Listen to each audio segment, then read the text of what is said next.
নমস্কার। আজ পাঠ করতে চলেছি মানিক বন্দ্যোপাধ্যায়ের একটি ছোট গল্প বিবেক। আমার এই গল্প পাঠ কেমন লাগছে তা আপনারা কমেন্ট করে জানাবেন। যদি গল্প পাঠ ভালো লেগে থাকে তাহলে অবশ্যই লাইক করবেন এবং চ্যানেলটি সাবস্ক্রাইব করে আমাদের পাশে থাকবেন। শেষ রাত্রে একবার মণিমালার নাড়ি ছাড়িয়ে যাওয়ার উপক্রম হইল। শিউরে ঘনশ্যাম অত্যন্ত সজাগ হইয়াই বসিয়াছিল। স্ত্রীর মুখে একটু মকরধ্বজ দিয়া সে বড় ছেলেকে ডাকিয়া তুলিল। ডাক্তারবাবুকে ডেকে নিয়ে আস অন্তু। নিখিলবাবু যদি না আসেন, মোড়ের বাড়িটাতে যে নতুন ডাক্তার এসেছেন ওকে আনিস, উনি ডাকলেই আসবেন। ঘরে একটিও টাকা নাই, শুধু কয়েকআনা পয়সা। ভিজিটের টাকাটা ডাক্তারকে নগদ দেওয়া চলিবে না। বাড়িতে ডাক্তার আনিলে একেবারে শেষের দিকে বিদায়ের সময় তাকে টাকা দেওয়া সাধারণ নিয়ম। এইটুকু যা ভরসা ঘনশ্যামের। ডাক্তার অবশ্য ঘরে ঢুকিয়াই তার অবস্থা টের পাইবেন, কিন্তু একটি টাকাও যে তার সম্বল নাই এটা নিশ্চয়ই তার পক্ষে অনুমান করা সম্ভব হইবে না।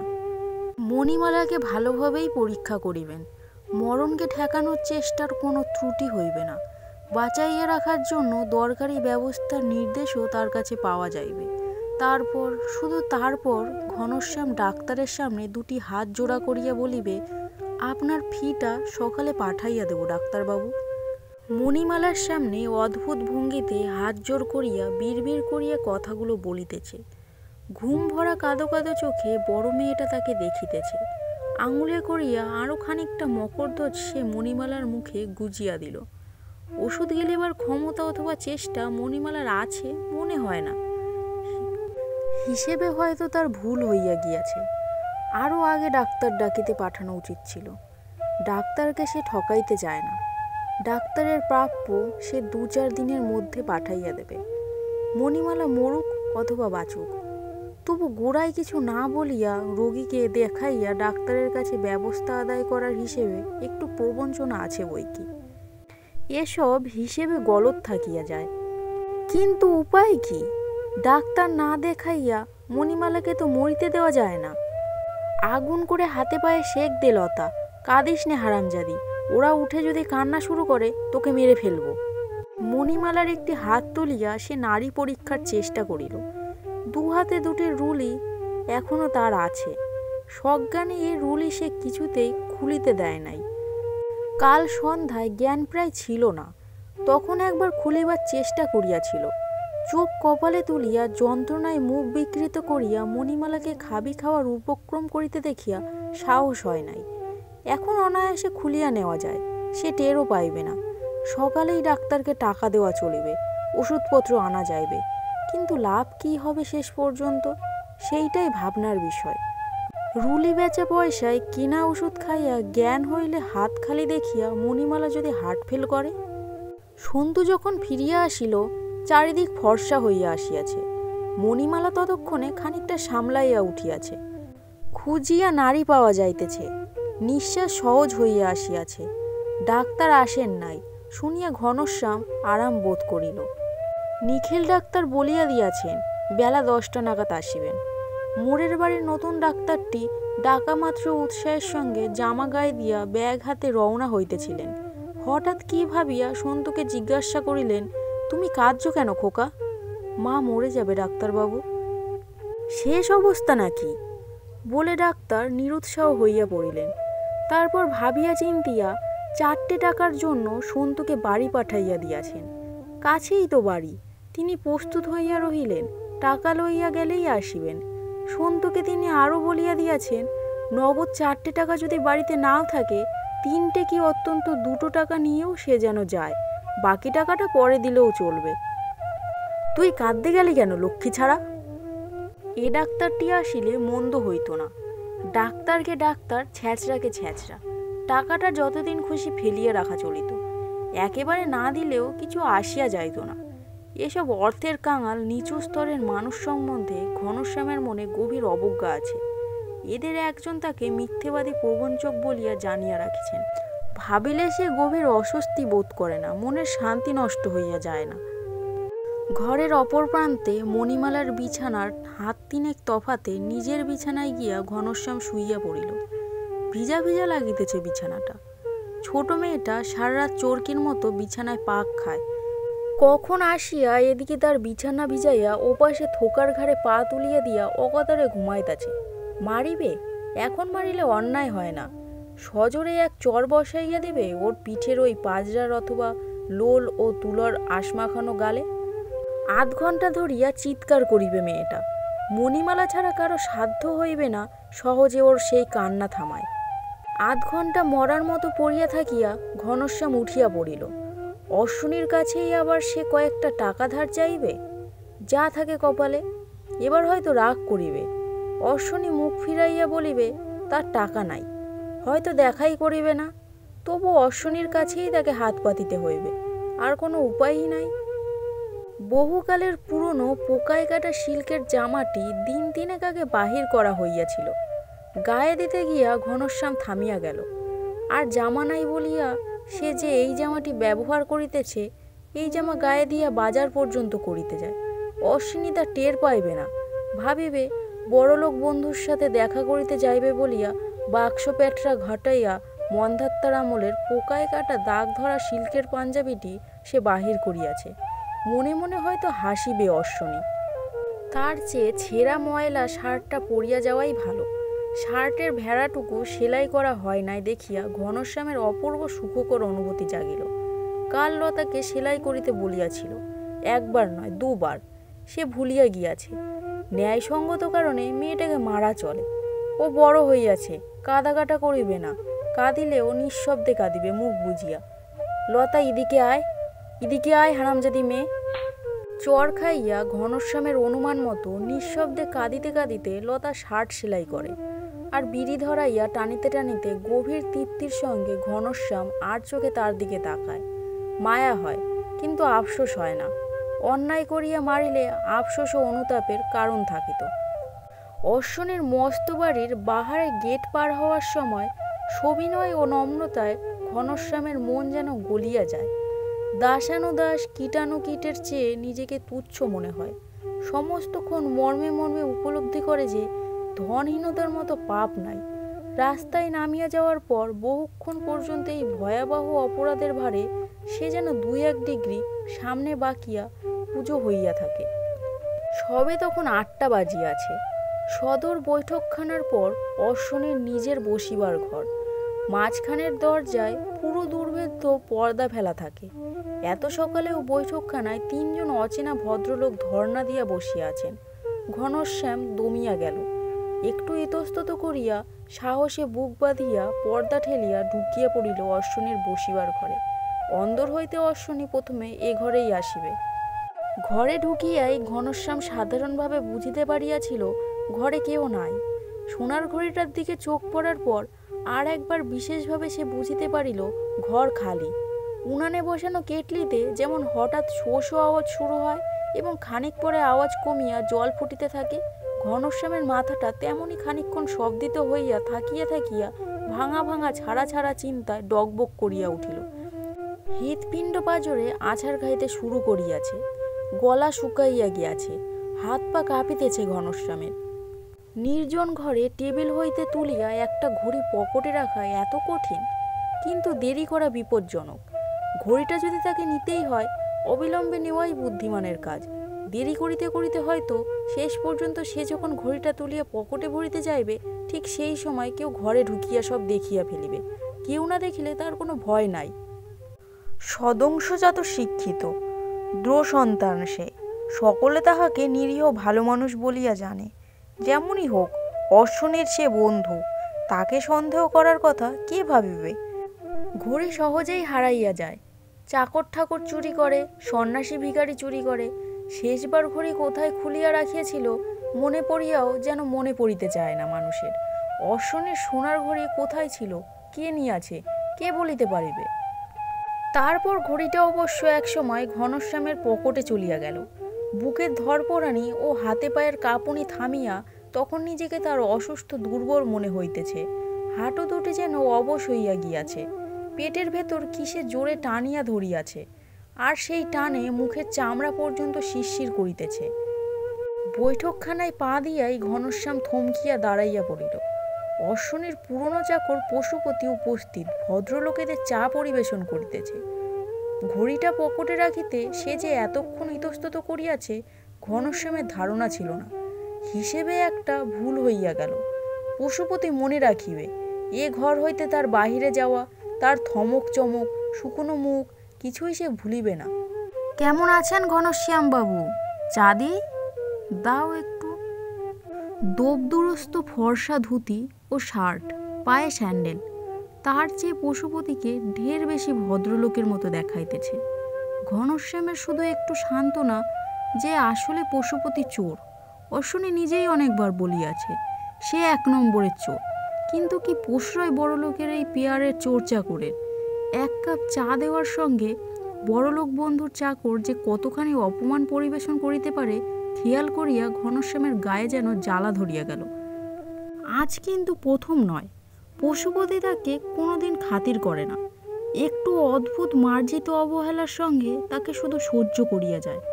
এ বাড়িতে আসিলে অশ্বনীর ব্যবহারেই ঘনশ্যামকে এত বেশি মরণ কামনা করিতে হয় যে পশুপতির ব্যবহার সম্বন্ধে সচেতন হওয়ার অবসর সে পায় না। চায়ে চুমুক দিতে জিভ পুড়াইয়া পশুপতির বাঁকা হাসি দেখিতে দেখিতে আজ সব মনে পড়িতে লাগিল। মনের মধ্যে তীব্র জ্বালা ভরা অনুযোগ পাক দিয়া উঠিতে লাগলো অশ্বনীর বিরুদ্ধে। অসহ্য অভিমানে চোখ ফাটিয়া যেন কান্না আসিবে। বন্ধু একটা ঘড়ি চুরি করিয়াছে জানিতে পারিলে পুলিশ না দিক, জীবনে অশ্বনী তার মুখ দেখিবে না, সন্দেহ নাই। অথচ প্রথার মতো নিয়মিতভাবে যে চুরি করিতেছে সে চাকরের কত আদর তার কাছে। অশ্বনীর সোনার ঘড়ি চুরি করা অন্যায় নয়, ওরকম মানুষের দামি জিনিস চুরি করাই উচিত। 1 ঘন্টা পরে মিনিট 5 জন্য অশ্বনীর সঙ্গে দেখা হইল। প্রতিদিনের মতো আজও সে বড় ব্যস্ত হইয়া আছে। মস্ত চেয়ারে মোটা দেহটি ন্যস্ত করিয়া অত্যাধিক ব্যস্ততায় মেঘ গম্ভীর মুখে হাঁসফাঁস করিতেছে। ঘনশ্যামের কথাগুলি সে শুনিল কিনা বোঝা গেল না। চিরদিন এমনভাবেই সে তার কথা শোনে। খানিক তফাতে বসিয়া 8 ঘন্টা ধরিয়া ঘনশ্যামকে দিয়া সে দুঃখ দুর্দশার কাহিনী আবৃত্তি করায়। নিজে কাগজ পড়ে, লোকজনের সঙ্গে কথা কয়, মাঝে মাঝে আচমকা কিছুক্ষণের জন্য উঠিয়া যায়। ঘনশ্যাম থামিয়া গেলে তার দিকে তাকায়। হাকিম যেভাবে কাঠ গড়ায় ছ্যাঁচড়া চোর আসামির দিকে তাকায় তেমনইভাবে জিজ্ঞাসা করে, কি বলছিলে? ঘনশ্যামকে আবার বলিতে হয়। আজ 5 মিনিটও গেল না। নীরবে ড্রয়ার খুলিয়া 5 টাকার একটা নোট বাহির করিয়া ঘনশ্যামের দিকে ছুড়িয়া দিল। ডাকিল, পশু। পশুপতি আসিয়া দাঁড়াইলে তাকে জিজ্ঞাসা করিল, কাপড় কাচে সাবান আছে? আছে বাবু।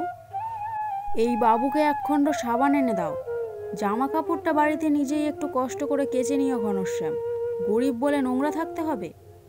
25 টাকা ধার চাহিলে এ পর্যন্ত অশ্বনী তাকে অত্যন্ত 15টা টাকা দিয়েছে, তার নিচে কোনোদিনও নামে নাই। এ অপমানটাই ঘনশ্যামের অসহ্য মনে হইতে লাগিল। মণিমালাকে বাঁচানোর জন্য 5টি টাকা দেয়? কি অমার্জিত অসভ্যতা অশ্বনীর, কি স্পর্ধা! পথে নামিয়া ট্রাম রাস্তার দিকে চলিতে চলিতে ঘনশ্যাম প্রথমে টের পায় তার রাগ হইয়াছে। ট্রামে উঠিয়া বাড়ির দিকে অর্ধেক আগাইয়া যাওয়ার পর সে বুঝিতে পারে অশ্বনীর বিরুদ্ধে গভীর বিদ্বেষ বুকের ভেতরটা সত্যিই তার জ্বালা করিতেছে। এ বিদ্বেষ ঘনশ্যাম অনেকক্ষণ জিয়াইয়া রাখিবে, হয়তো আজ সারাটা দিন, হয়তো কাল পর্যন্ত। ঘনশ্যামের একটা বৈঠকখানা আছে, একটু স্যাঁতস্যাঁতে এবং ছায়া অন্ধকার। তক্তপোষের ছেঁড়া শতরাঞ্চিতে কিছুক্ষণ বসিয়া থাকিলে দেহ মন জুড়াইয়া যায়, চোখ আর জ্বালা করে না। ধীরে ধীরে নিঃশ্বাস নিতে হয়। মিনিট 15 ঘনশ্যামের প্রতীক্ষায় বসিয়া থাকার পর তার বন্ধু শ্রীনিবাস চিত হইয়া শুইয়া চোখ বুজিয়াছিল। আরও 8 ঘন্টা হয়তো সে এমনইভাবেই পড়িয়া থাকত, কিন্তু যাওয়ার তাগিদটা মনে তার এতই প্রবল হইয়াছিল যে ঘনশ্যাম ঘরে ঢোকা মাত্র ব্যস্তভাবে উঠিয়া বসিল। বলিল, ভালোই হলো এসে পড়েছিস, আর 1 মিনিট দেখে চলে যেতাম ভাই। ডাক্তার আনলে না? ডাক্তার ডাকতে যাইনি, টাকার খোঁজে বেরিয়েছিলাম। শ্রীনিবাস ক্লিষ্টভাবে একটু হাসিল। দুজনেরই সমান অবস্থা, আমিও টাকার খোঁজেই বেরিয়েছিলাম। ওনার বালা দুটো বাধা রেখে এলাম। শেষ রাতে খোকারও যায় যায় অবস্থা, অক্সিজেন দিতে হলো। একটু চুপ করিয়া কি ভাবিতে ভাবিতে শ্রীনিবাস আস্তে আস্তে সিধা হইয়া গেল। আচ্ছা, আমাদের সব একসঙ্গে আরম্ভ হয়েছে কেন বলতো? 1 মাস আগে পরে চাকরি গেল, একসঙ্গে অসুখ বিসুখ শুরু হলো, কাল রাত্রে এক সময় এদিকে সন্তুর মা, ওদিকে খোকা। দুর্ভাগ্যের এই বিস্ময়কর সামঞ্জস্য দুই বন্ধুকে নির্বাক করিয়া রাখে। বন্ধু তারা অনেক দিনের, সব মানুষের মধ্যে দুজনে তারা সবচেয়ে কাছাকাছি। আজ হঠাৎ পরস্পরকে ঘনিষ্ঠতর নিকটতর মনে হইতে থাকে। দুজনেই আশ্চর্য হইয়া যায়। টাকা পেলি না? ঘনশ্যাম মাথা নাড়িল। গোটা 10 টাকা রাখ, নিখিলবাবুকে একবার আনিস। পকেট হইতে পুরনো একটা চামড়ার মানিব্যাগ বাহির করিয়া কতগুলি ভাঁজ করা নোট হইতে একটি সন্তর্পণে খুলিয়া ঘনশ্যামের হাতে দিল। কিছু আবেগ ও কিছু অনির্দিষ্ট উত্তেজনায় সে নার্ভাস হইয়া পড়িয়াছে। তার স্ত্রীর বালা বিক্রয়ের টাকা, মরণাপন্ন ছেলের চিকিৎসার টাকা। আবেগ ও উত্তেজনায় একটু কাবু হইয়া ঝোঁকের মাথায় না দিলে একেবারে 10টা টাকা বন্ধুকে সে দিতেই বা পারবে কেন? গেলাম ভাই, বসবার সময় নেই, একেবারে ডাক্তারবাবুকে নিয়ে যাব।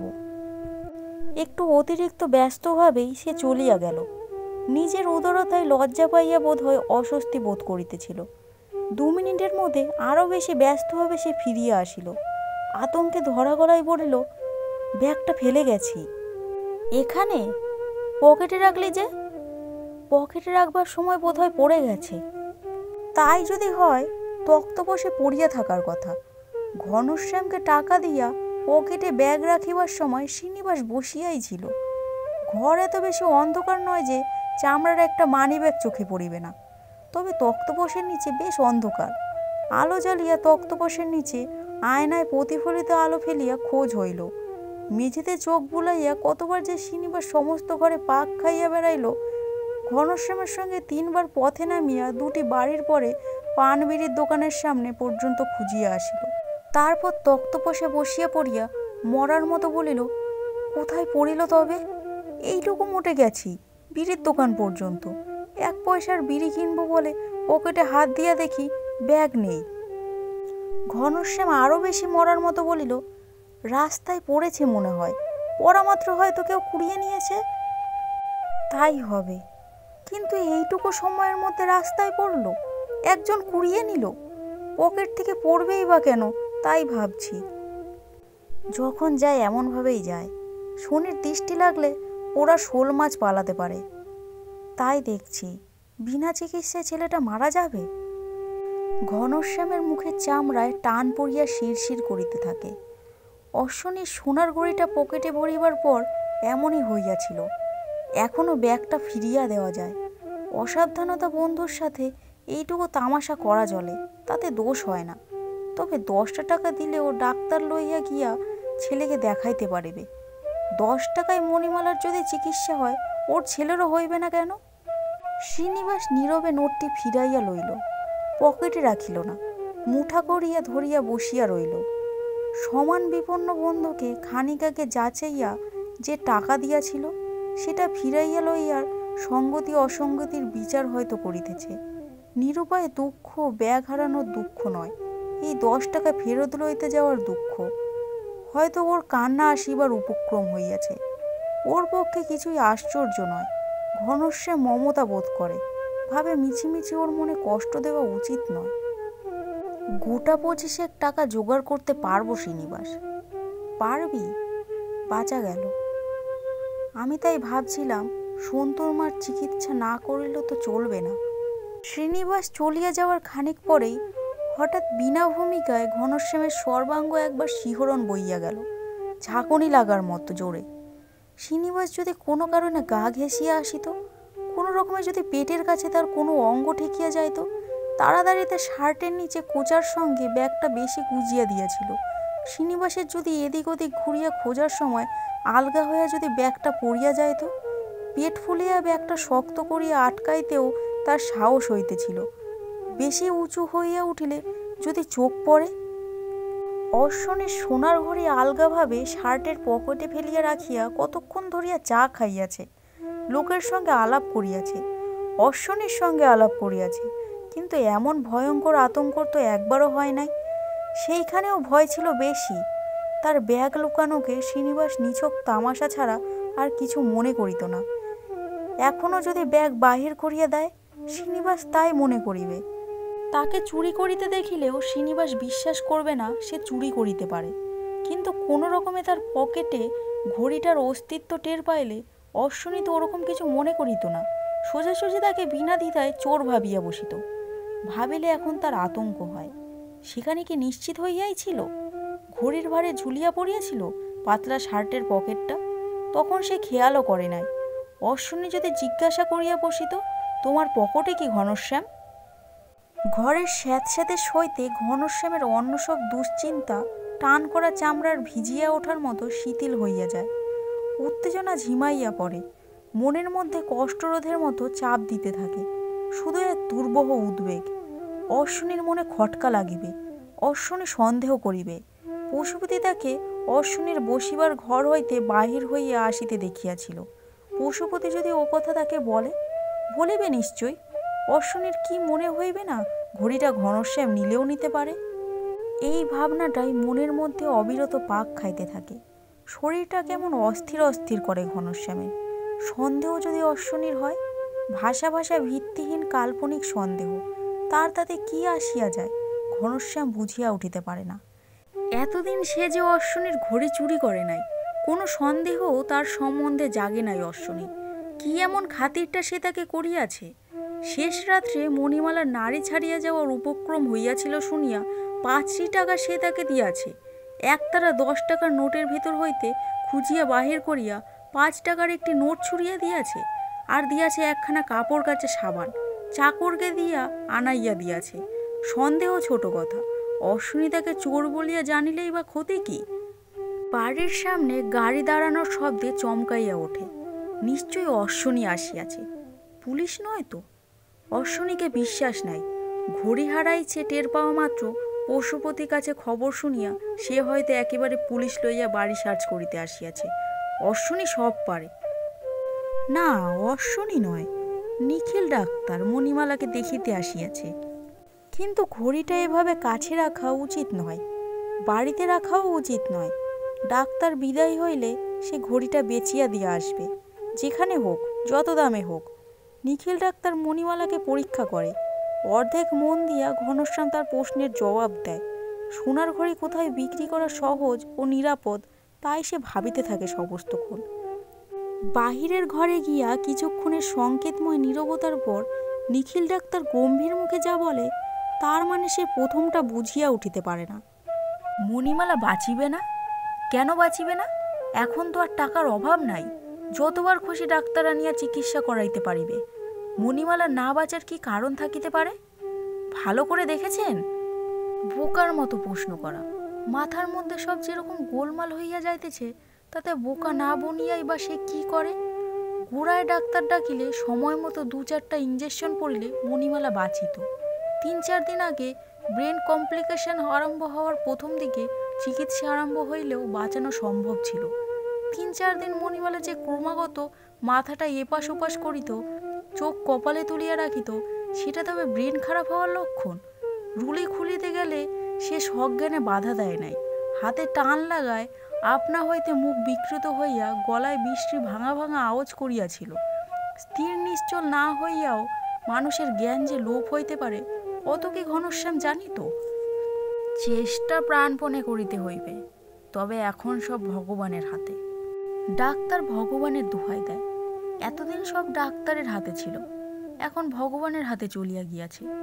নিখিল ডাক্তার চলিয়া গেলে বাহিরের ঘরে বসিয়াই ঘনশ্যাম চিন্তাগুলি গুছাইবার চেষ্টা করে।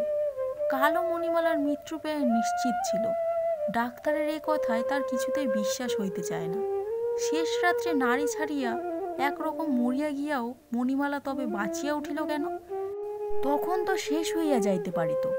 মণিমালার মরণ নিশ্চিত হইয়াছে আজ সকালে, ডাক্তার বুঝিতে পারে নাই। এখনকার অবস্থা দেখিয়া আন্দাজে ভুল অনুমান করিয়াছে। ঘনশ্যাম যখন অশ্বনীর ঘড়িটা চুরি করিয়াছিল, তার জীবনে প্রথম চুরি, তখন মণিমালা চিকিৎসার বাহিরে চলিয়া গিয়াছিল। ওর চিকিৎসার জন্য সে পাপ করিয়াছে কিনা, ওর চিকিৎসা তাই হইয়া গিয়াছে নিরর্থক। সকালে বাড়ি হইতে বাহির হওয়ার আগে নিখিল ডাক্তারকে আনিয়া সে যদি মণিমালাকে দেখাইত, নিখিল ডাক্তার নিশ্চয়ই অন্য কথা বলিত। ঘড়িটা ফিরাইয়া দিবে। খুব সহজে তা পারা যায়। এখনো হয়তো জানাজানিও হয় নাই। কোনো এক ছুতায় অশ্বিনীর বাড়ি গিয়া এক ফাঁকে টেবিলের ওপর ঘড়িটা রাখিয়া দিলেই হইল। আর কিছু না হোক, মনের মধ্যে এই যে তার পীড়ন চলিতেছে আতঙ্ক ও উদ্বেগের, তার হাত হইতে সে মুক্তি তো পাইবে। যাই সে ভাবুক, অশ্বিনী যে তাকে মনে মনে সন্দেহ করিবে সে সহ্য করিতে পারিবে না। এই কয়েক ঘন্টা সে কি সহজ যন্ত্রণা ভোগ করিয়াছে? পশুপতি যখন তাকে অশ্বিনীর ঘর হইতে বাহির হইয়া আসিতে দেখিয়াছিল, তাকে সন্দেহ করার সম্ভাবনা যখন আছে অশ্বিনীর, ঘড়িটা রাখিয়া আসাই ভালো। এমনিই অশ্বিনী তাকে যেরকম অবজ্ঞা করে গরিব বলিয়া, অপদার্থ বলিয়া, তার উপর চোর বলিয়া সন্দেহ করিলে না জানি কি ঘৃণাটাই সে তাকে করিবে। কাজ নাই তার তুচ্ছ একটা সোনার ঘড়িতে। টাকাও তার আছে 25 টাকা। ভিতরে গিয়া মণিমালাকে একবার দেখিয়া আসিয়া ঘনশ্যাম বাহির হইয়া পড়িল। ট্রাম রাস্তা ধরিয়া কিছু দূর আগাইয়া সে শ্রীনিবাসের মানিব্যাগটা বাহির করিল। নোটগুলি পকেটে রাখিয়া ব্যাগটা হাতে করিয়াই চলিতে চলিতে এক সময় আলগোছে ব্যাগটা রাস্তায় ফেলিয়া দিল। খানিকটা গিয়া মুখ ফিরিয়া দেখিল, ছাতি হাতে পাঞ্জাবি গায়ে একজন মাঝবয়সী গোপালা লোক খালি ব্যাগটার ওপর পা দিয়া দাঁড়াইয়া কতই যেন আনমনে অন্যদিকে চাহিয়া আছে। ঘনশ্যাম একটু হাসিল। একটু পরেই ব্যাগটা তুলিয়া লইয়া লোকটি সরিয়া পড়িবে। হয়তো কোনো পার্কে নির্জর বেঞ্চে বসিয়া পরম আগ্রহে সে ব্যাগটা খুলিবে। যখন দেখিবে ভেতরটা একেবারে খালি, কি মজাই হইবে তখন। খুচরা 7.5 আনা পর্যন্ত সে ব্যাগটা হইতে বাহির করিয়া লইয়াছে। স্টপেজে ট্রাম থামাইয়া ঘনশ্যাম উঠিয়া পড়িল। খুচরা 7.5 আনা পয়সা থাকায় সুবিধা হইয়াছে, নয়তো ট্রামের টিকিট কেনা যাইত না। তার কাছে শুধু 10 টাকা আর 5 টাকার নোট। অশ্বিনীর বৈঠকখানায় লোক ছিল না। তার নিজের বসিবার ঘরটিও খালি। টেবিলে চিঠির ওপর ঘড়িটা চাপা দেওয়া ছিল। চিঠিগুলি এখনও তেমনইভাবেই পড়িয়া আছে। ঘড়িটি চিঠিগুলির ওপর রাখিয়া ঘনশ্যাম বৈঠকখানায় গিয়া বসিল। বেল টিপিতে আসিল পশুপতি। বাবু যে আবার এলেন, বাবুর সঙ্গে একবার দেখা করব। ভেতরে গিয়া অল্পক্ষণের মধ্যেই পশুপতি ফিরিয়া আসিল। বিকেলে আসতে বললেন ঘনশ্যাম বাবু, 4টের সময়। ঘনশ্যাম কাতর হইয়া বলিল, আমার এক্ষুনি দেখা করা দরকার। তুমি আর একবার বলো গিয়ে পশুপতি, বলো যে ডাক্তার সেনের কাছে একটা চিঠির জন্য এসেছি। তারপর অশ্বিনী ঘনশ্যামকে ভেতরে ডাকিয়া পাঠাইল। অর্ধেক ফিতে মণিমালাকে একবার দেখিবার জন্য অনুরোধ জানাইয়া তার বন্ধু ডাক্তার সেনের নামে একখানা চিঠিও লিখিয়া দিল। ক্ষমতা ও প্রতিপত্তির এইসব লীলা খেলা অশ্বিনী ভালোবাসে, নিজেকে তার গৌরম্বিত মনে হয়। চিঠিখানা ঘনশ্যামের হাতে দেওয়ার আগে সে কিন্তু একবার জিজ্ঞাসা করিল, ফির টাকা বাকি রাখলে চলবে না কিন্তু, আমি অপদস্থ হব। টাকা আছে তো? ঘনশ্যাম বলিল, আছে, ওনার গয়না বেচে দিলাম, কি করি?